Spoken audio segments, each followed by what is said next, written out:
So we are going to check out Andrew Wilson's absolute masterclass on trigonometry. I think it also plays into the fact that this generation, particularly, for example, in the UK, is going to be the first generation to not do as well as their parents.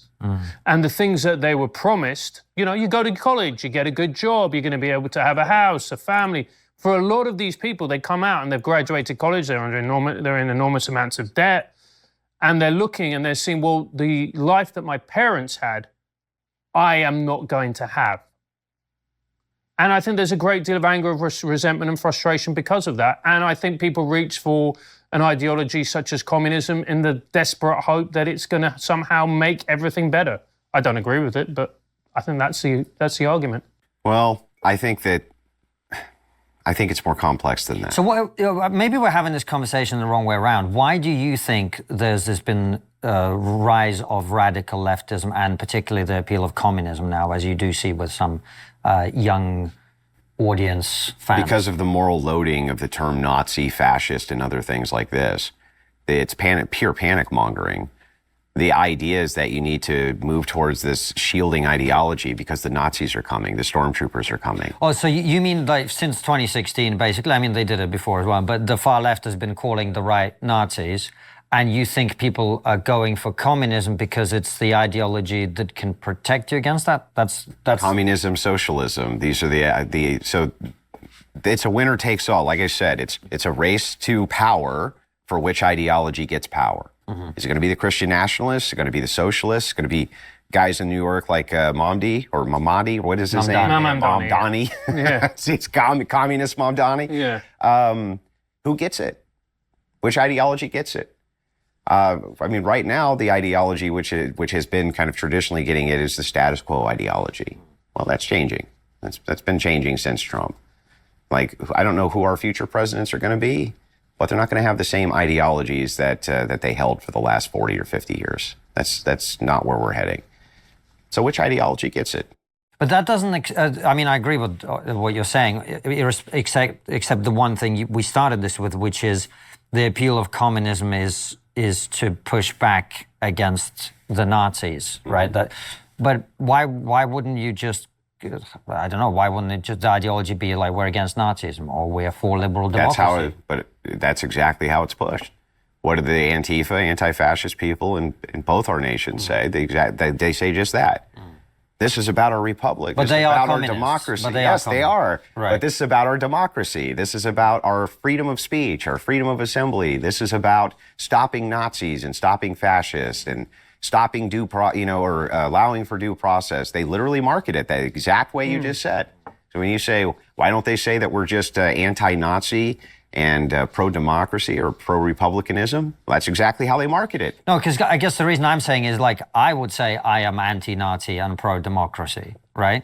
And I am. I'm also not a communist. So why is communism the appealing version of those statements? Well, this is a worldview issue. So do you think a Nazi is the same thing a leftist thinks a Nazi is? No, because a leftist thinks you're a Nazi. Well, I know what words mean. Right? But this is the problem, is like, I know what words mean, right? So I know that Nazis exist. And by the way, there are some Nazis on the right, including in the US, and you can see them, right? But I also know what a Nazi is, and therefore someone who has right-wing or centrist opinions like me is not a Nazi. But words do mean different things depending on worldview. They do, actually. If you are a postmodernist, they do, Not right? just a postmodernist. So if you look at definitions of words, you agree they have multitudes of definitions, right? Well, those are applying often to the distinctions in worldview. When I say spiritual as a Christian, I'm looking at that from a Christian view, right? If you say spiritual as a Buddhist, are we saying the same thing? I actually think in a way you probably are, but the structure that underpins that is different. But you're trying to point at the same thing, which is whatever it is that is greater than human beings somewhere. And I'm pointing to the sky because that's kind of. But the way we view epistemology, ontology, cosmology, everything is going to be completely different. Right. So when we say that word, we may be pointing to a concept which is similar, but we're actually pointing at something which is different. But what progressives do, and this is really worth discussing, I think, is what they do is if I say the word cabbage, there's 100 types of cabbage, But you know what I'm talking about, Yeah, right? sure. And what a progressive will do in a debate, as you referenced, is they'll pretend they don't know what a cabbage is. Yeah, that's equivocation. Right. So the fallacy, debating with progressives, I've been doing it for years and years. The number one fallacy you run into with them, fallacious form of argumentation, is equivocation. They use the ambiguity of a word to switch between its meaning depending on which one serves them best at the time. Yeah. Which is why you have to pin them down on semantics immediately, because if you don't, they'll spend an entire debate session or conversation using equivocation to move between meanings through in an ambiguous way, so that they never really have to give an accounting for the things that they actually think, because those things are abhorrent. I do agree with that. I also understand, though, that meanings of words are going to change with worldview. From the progressive worldview, you are a Nazi. And I wish Because more I people, don't agree with them. I wish more people would accept, well, it's not just because you don't agree with them. It's because from that frame, from that worldview, right, they're going to perceive you as being a white nationalist. You're a person who thinks that white people are above other people. Why? Because you're arguing against mass migration. And the only reason you would do that is because you want to see more white people. But I'm an immigrant myself. Doesn't matter. Well, but no, it does matter, though, because that doesn't make any logical sense. Doesn't have to. Worldviews don't have to make logical sense, but they are the prism in which we interpret the world. And so every debate that you have and every conversation you have, I wish more people would go in them understanding this concept. Worldview is what shapes your interpretation of all of reality around you. It shapes the meaning of words, how you interpret them, what people mean by the things they say and what they don't mean by the things they say. The reason I think I got very popular on the right is because one of the things I've always done is sit down and make my opposition actually explain what they mean and why they mean it before I will ever even dive into a conversation with them. And the reason for that is because I want to know what their worldview is. What is it that you're interpreting different here than me? And that's where you start to actually have a debate about. So debates are about worldviews. Conversations are about worldviews, right? If we have completely different understandings of our interpretation, how do we even speak? But there's also a level of deception that we're talking about here, because if you take an ideology like Nazism, there's tenets to it. Sure. And if you then go, well, you're a Nazi, but then you don't obey or follow any of the tenets, then that is fundamentally illogical. I've had multiple debates with people on whether or not Donald Trump's a fascist, okay? From their worldview. See, it's simple. All you have to do is you take the historic prism of what fascism is. They'll admit, clearly he doesn't meet that. But he meets certain tenets, which we can say have overlap with fascism enough that they reach like a fascist minimum. Well, what the hell does that mean? Well, it just means that interpretively, from their kind of stance-dependent view, right, which means I made it up, this arbitrary metric, he meets it, therefore he is it. Now, unless you have some grounding which is objective, how do you argue with that? Well, you really can't. What's funny, too, is like the left, they're really the fascists, in my opinion, in my estimation. It's like, first off, they don't know what those words mean, kind of like Andrew was saying. And then second, it's like they're the ones who wanted racial-based hiring quotas through DEI. And like, they're the ones who made you, carry around a COVID vaccination card to go to, wherever.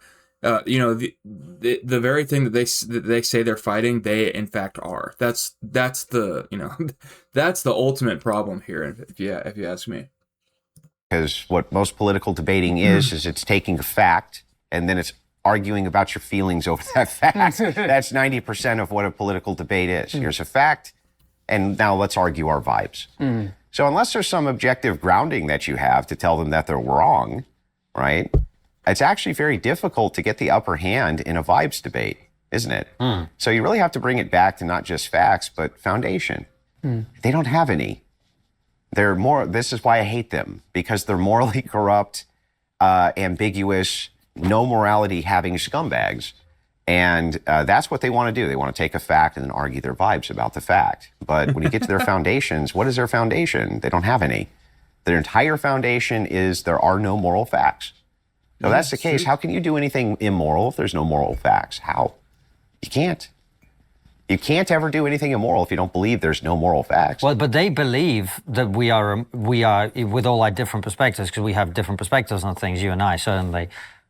They believe that we are immoral, so they must have some. When he says they believe that that there are no moral facts, he's saying that they do not ground, like, epistemologically, they don't ground their morality in anything, in any sort of standard, right? Like, as a Christian, I ground my morality in Christian ethics. I believe that there is an objective moral standard that we can point at, right? And I think it's obvious. I think it's obvious to everybody, but I think liberals sort of, they're stuck in this sort of relativist mind, this sort of relativist frame, basically, where, in some weird way, Hitler could have been right, basically. Hitler could have been morally correct, based on, popular opinion, or however they frame it, but relativism's a problem. Kind of morality is just Stance-dependent morality. Meaning, what's the difference between that and what your morality? Because you would say your morality comes from God or the Bible, or Sure. There's two kinds of foundations for how it is that you can interpret morality. There may be more, but there's usually going to be two. It's is morality real or not? If it's not real, then you're an anti-realist, let's say. If it is real, then you're not. When I say real here, I'm saying this is a universal fact, that this is a moral fact. Now, the left and progressives and atheists and secularists, they don't generally believe in those moral facts. They think that morality is a social construction that we make up, and it's societally dependent. There is no overarching like moral facts. The religious say that there are, that God gave us moral facts, and these are the moral ways in which you have to live your life. And so they're willing to enforce that. They're willing to enforce those moral facts, because for them not to do that is immoral, right? Allowing my society to run around and do immoral things, obviously I want to curtail that. The other side thinks that that's totalitarian, though, right? That's the worldview divide. So the question is, how do you tell Destiny that it's immoral that he sucked 50 dicks? How do you do that? If it's the case that that's not a moral fact. How? Well, you can't. And that's where they live. That's well, his sucking of dicks is irrelevant to me personally. He's perfectly entitled to suck as many dicks as he wants. I encourage. But why? I encourage him. This makes me think of freedom too, and how freedom isn't like what, you're the ability to do whatever you want to do. That's not freedom. Like, freedom should be really ordered towards the good, right? Freedom, it's not freedom for its own sake. It's freedom that needs to be disciplined and directed. And I mean, it's like, it reminds me of, Bishop Barron. I don't know if you guys are familiar with Bishop Barron, but he once said that if you knock down the banks, the river becomes a lazy lake. And that, and he was speaking on freedom. And freedom is defined in my estimation as the ability to do what you ought to do, right? True liberty involves mastering one's base passions and aligning actions with moral and rational principles, rather than being driven by unchecked desires or choices. To do more. Yeah, but why? Why is it that the this idea of like OnlyFans hookers and homosexual marriage and stuff like this, why is that stuff we have to deal with again? What? Like, why? Why isn't it? Well, see what I mean, though? Like, even that question, why isn't it? It's like, that's not giving an accounting for a worldview. That's asking me to give an accounting for a worldview. It is, yeah. But the thing is... But you're insisting that there is a worldview that's correct. Sure. Right? And therefore, it's up to you to articulate why it is correct. Sure, but when you say, why isn't it? It's a genuine question. I'm trying to probe your worldview, that's all. And I'm gonna walk you through it. If there are no moral facts, because I said so, that's why. And that's the failure of left-wing and progressive anti-realists. Because they don't ground. If there are no moral facts, and you ask me why it is that I should enforce my worldview, then it doesn't matter. Because I fucking want to. That's right. And there's no way for you to ever object against that. Any objection you have, because their argument isn't grounded in anything. So why should his? Why should his be? grounded in anything. Which is stance dependent, which it will be. This is going to be the same objection that I give you, which is stance dependent. So which one of us is right? Well, that's why we have elections, so that is adjudicated and then legislated on, right? Because ultimately there's philosophy and then there's politics, right? So you might philosophically believe that homosexuality is wrong, but at the level of society, we can have a vote and it may turn out that the majority of the country doesn't agree with you. But do you agree with me that your morality cannot come from the majority? Because if it does, all you're doing is doing the exact same thing. You're just saying, hey, now the majority says there are no moral facts, or only moral facts come from the majority. Well, sure. If that was the case, then we could have slavery, and that would be moral simply because the majority said it was. And at one point it was, right? And those people believed in God way more than we do. Well, yes. They did, right? This is true, but the thing is like, that's the idea of presentism. The whole world always believed in that. Just like the whole world usually didn't entertain things like race mixing, though they had no conceptualization of race. They thought of things in a tribal way. Yeah. But they didn't do that either. Like, it was one of the things, the United States always gets shit because in the 20s, 30s, 40s, especially heading into World War II, post World War I, well, there was a lot of segregation with black people. That was global, though. That was global. Everyone was racist then. Like everybody. Sure. And so you're looking at this through the prism of presentism, and the reason that that's kind of... Come back to the destiny sucking dicks point, because it's important, obviously. Right? Why is it that you think he shouldn't suck dicks? Because I said so. And if you're but that's fair enough. Right. But then the question is, are you seeking to convert your philosophical view into political reality? Why shouldn't I? I suppose that's a fair question, actually. Yeah. Why shouldn't I? Well, I guess it's a question of what happens when the majority of the public vote for somebody who doesn't agree with Now we're just outsourcing our morality again to the populace. But see, there's laws that I don't agree with. Right. And there's laws that don't exist that I think should exist. But I accept that the majority of the country in which I live doesn't agree with me. And that is a kind of compromise we all have to make at some level, right? Why do we have to make that compromise? Because we want to live in the society of other people who have different views. But right now we're moving into the right reduction, and so I guess maybe this is where I wanted to get to in the conversation. If there aren't any moral facts, and I just say because I said so, and you say, well, that's fair enough, right? Because that's all all of us are just doing because I said so, I guess.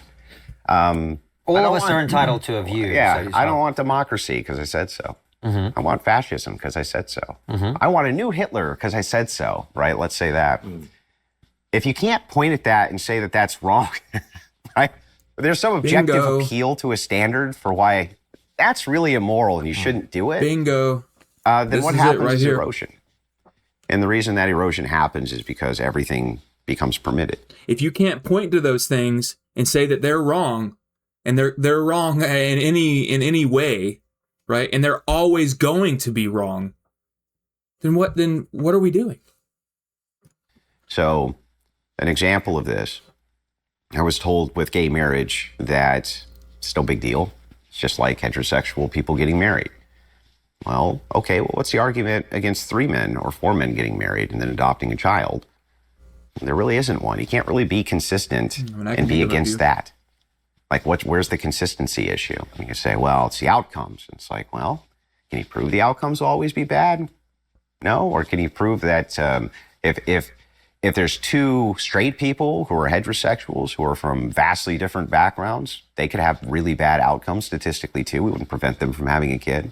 It's like, what's stopping 10 men from getting married and adopting a kid? Nothing. Nothing's preventing that. And by the way, it's happening now. Now you see men getting married in 3s and 4s. And you see polygamy coming back in a big way. You see birth rate collapses. Yeah, so if you like allow these are the real little issues in things. society.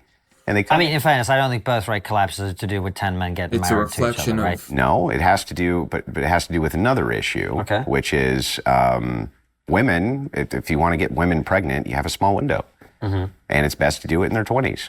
And what we do is we tell women to defer their best childbearing years to go to college during those years, which is insane. That's the dumbest thing I've ever heard in my life.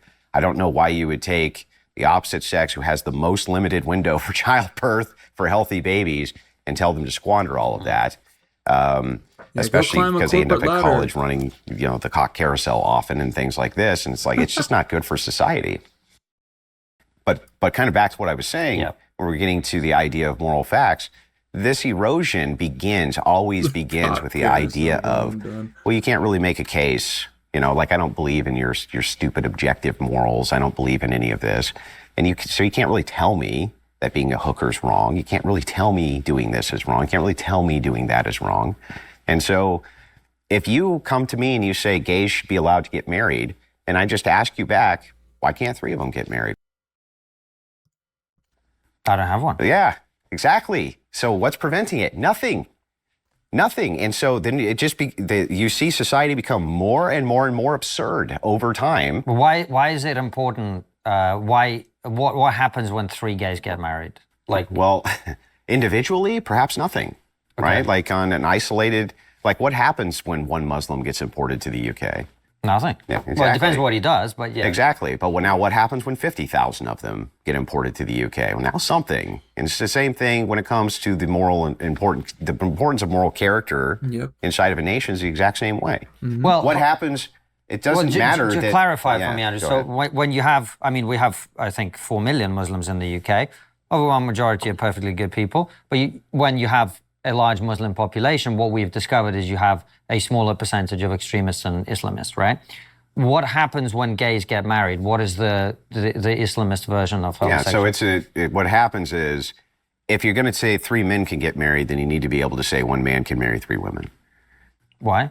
Because tell me what argument could you possibly have against it if you allow one and not the other? What? I suppose if you start unpicking laws like that, you probably unpick most laws, right? Yeah. On that basis. It would erode the moral character of the very thing you're trying to preserve, which is your culture. But your whole culture is founded on Christian ethics. And so if you say, when you ask individually, what's wrong with 3 guys getting married? Maybe I could say, maybe the effect is so minimalistic, who cares, right? But that's not the point. The point is that if you let 3 men get married, then you have to let 1 man marry 3 women. Why wouldn't you? What would be the consistent argument between the 2? That's a pain in the ass, man. Yeah. Having 3 wives. Maybe, but the thing is I'm just kidding. Yeah, how would polygamy? So what's your answer to all those questions? Your answer is God said this is right, this is wrong, therefore that's how we know what's right and wrong, basically. Was that fair? I would say something more important, which is that Christian ethics, even if you don't believe it, let's say I'm not a Christian, I don't believe in any of that nonsense. What you should believe, though, is in outcomes. And the outcomes of Christian ethics, even on secular society, are the best outcomes. So if that's the case I would make for why I think Christians should be in charge of basically everything, is that the outcomes are still going to be best for even the people who aren't Christians. Now, maybe they don't like that, but so what? I don't like their view either. And I think Christians should be in charge, and they have no objection because they have no moral facts. So who cares? Let's go. It comes down to, like you said at the very beginning. Let's go. Yo, so if you like the video, comment, subscribe. What do you think? How do you feel Andrew did here? Did he make the case well? Because I personally was convinced. I'll see you on the next one.